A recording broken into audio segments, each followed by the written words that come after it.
কখনো এমন হয়েছে কেউ এখন আর রিপ্লাই দেয় না, কল ওঠায় না, আর তুমি নিজেকে কোশ্চেন করতে থাকো কি ভুল করলাম, ও এত চুপ কেন, কোনো কথা নয়, কোনো ক্লোজার নয়, জাস্ট সাইলেন্স। আর ওই সাইলেন্সটা সবচেয়ে বেশি কষ্ট দেয়। কিন্তু জানো কেন? এই সাইলেন্ট ট্রিটমেন্টের পেছনে আছে একটা ডিপ সাইকোলজি। একবার আমার এক খুব ক্লোজ বন্ধু ছিল, ছোট একটা মিসআন্ডারস্ট্যান্ডিংয়ে ও আমার মেসেজের রিপ্লাই দেওয়া বন্ধ করে দিল।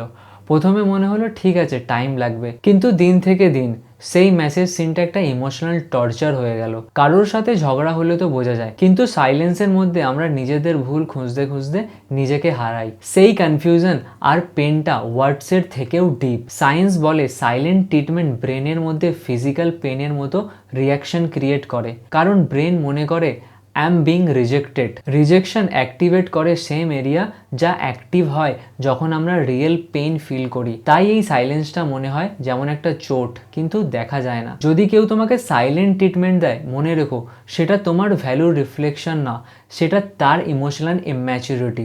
আর যদি নিজেকে দেখো কোনো কারণে চুপ হয়ে গেছো, ট্রাই করো কমিউনিকেট করতে, কারণ এই রকম সাইলেন্স টেম্পোরারি পাওয়ার দেয় কিন্তু লং টার্ম ডিস্টেন্স ক্রিয়েট করে। Sometimes a simple let's talk hills more than 100 days of silence.